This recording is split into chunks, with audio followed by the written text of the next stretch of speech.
O Homem em Busca de um Sentido, de Viktor Frankl, inicialmente intitulado A Experiência Psicológica Campo de Concentração, foi publicado em alemão em 1946. Este livro se tornou um dos mais influentes nos Estados Unidos, vendendo mais de 10 milhões de cópias até a morte de Frankl em 1997, e continua, até hoje, a inspirar muitos a encontrar significado na própria vida. Ele percebe o sucesso de seu livro como um reflexo da neurose de massa dos tempos modernos, já que o título prometia abordar a questão do sentido da vida. Os escritos de Frankl foram considerados as contribuições mais importantes na área de psicoterapia desde os tempos de Freud, Adler e Jung. Ele é o criador da logoterapia, que define como uma escola de psicoterapia com enfoque espiritual, onde a busca pelo sentido da vida é a principal força motivadora no ser humano. Frankl relatou suas vivências como prisioneiro em campos de concentração durante a Segunda Guerra Mundial. Ao invés de desistir e aceitar seu destino como muitos fizeram, ele optou por utilizar seu sofrimento como uma oportunidade para ajudar os outros e a si mesmo. Embora as circunstâncias possam influenciar o destino de um indivíduo, em última análise, ele tem a liberdade de escolher sua atitude em relação à vida. Na parte 1, intitulada Experiências em um Campo de Concentração, oferece um relato autobiográfico de Frankl sobre suas vivências nos campos de concentração. Já na parte 2, Logoterapia em Poucas Palavras, apresenta a sua teoria da logoterapia de maneira concisa. Parte 1. Experiências em um campo de concentração, Frankl inicia informando ao leitor que seu livro é uma coletânea de suas experiências e observações. Ele foca em como as lutas diárias da vida no campo impactaram o estado mental de seus companheiros de prisão. Frankl identifica 3 estágios psicológicos vivenciados pelos prisioneiros: choque nos primeiros dias no campo, apatia ao se acostumar com a existência no campo e despersonalização, resultando em amargura e desilusão com a vida após a libertação. Muitos experimentaram o fenômeno conhecido como delírio de indulto, onde um homem condenado à morte se convence de que será libertado pouco antes de sua execução. Os prisioneiros eram obrigados a desfilar diante de um guarda, que os direcionava para a direita ou para a esquerda. Cerca de 90% eram mandados para a esquerda, destinados à execução, enquanto os poucos restantes, incluindo Frankl, foram direcionados para a direita. Todos os seus pertences eram confiscados, deixando-os apenas com sua existência nua. O segundo estágio psicológico enfrentado pelos prisioneiros é a apatia, caracterizada pelo entorpecimento das emoções e a sensação de que não se importavam mais com nada. Frankl afirma que há muita verdade na definição de Dostoiévski do homem como uma criatura capaz de se adaptar a qualquer coisa. Frankl frequentemente pensava em sua esposa e percebeu que o amor é o mais sublime e elevado objetivo ao qual o ser humano pode aspirar. Em uma situação de total desolação, essa intensificação da vida interior ajudou-o a buscar refúgio do vazio e da pobreza espiritual de sua existência. No entanto, muitos prisioneiros experimentaram uma perda de valores em seu ego pessoal, tornando-se parte de uma vasta massa de pessoas cuja existência decaiu ao nível da vida animal. Frankl argumenta que o homem não é apenas um produto acidental de influências biológicas, psicológicas e sociológicas, mas que ele pode preservar um vestígio de liberdade espiritual, mesmo em condições psíquicas e físicas extremamente adversas. Se há um sentido na vida, então deve haver um sentido no sofrimento. O sofrimento é uma parte inseparável da vida. Como Dostoiévski observou, só há uma coisa que eu temo: não ser digno dos meus sofrimentos.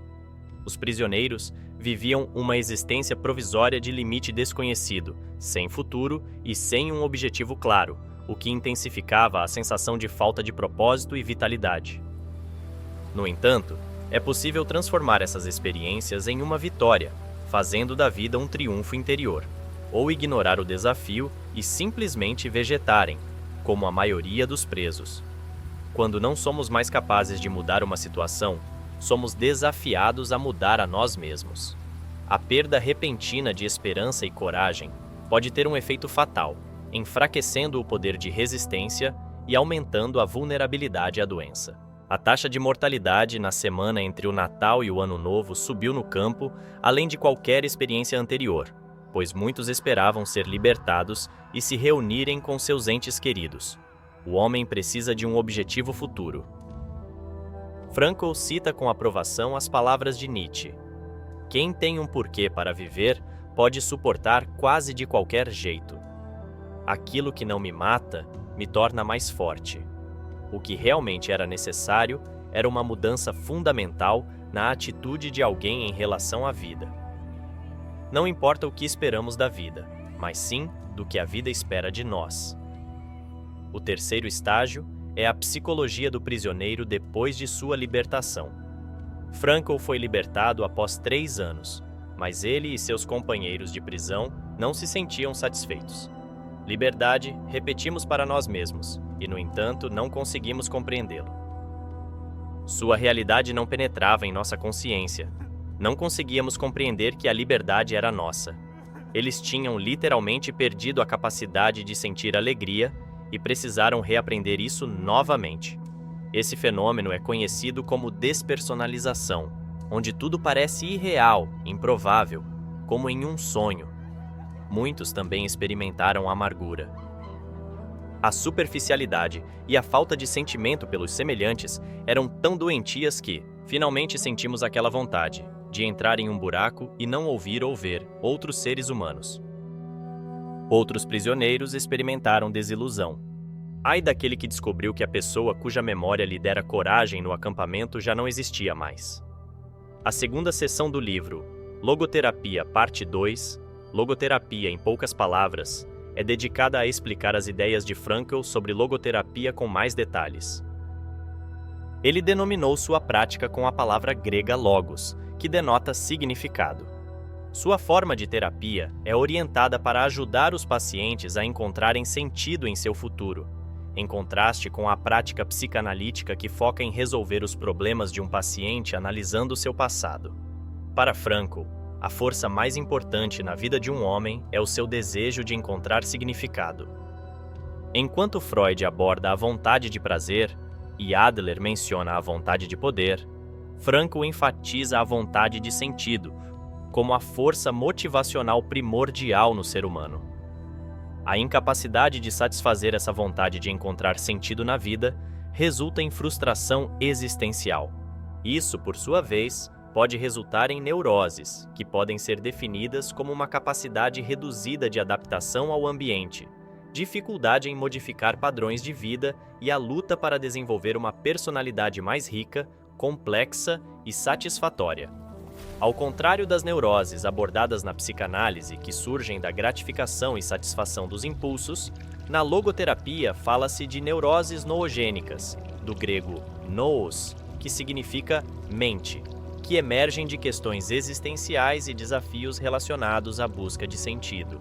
A preocupação de um homem com o valor da vida é uma angústia existencial, mas isso não significa uma doença mental.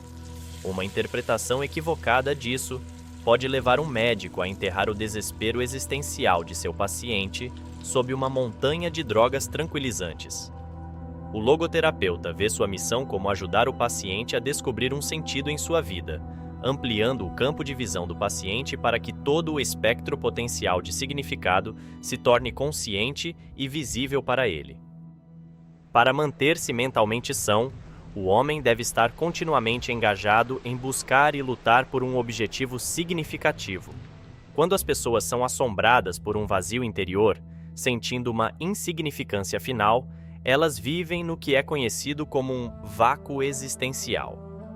O homem não deve questionar qual é o significado de sua vida, mas reconhecer que é ele quem está sendo questionado. Assim, a responsabilidade é essencial para a própria existência humana.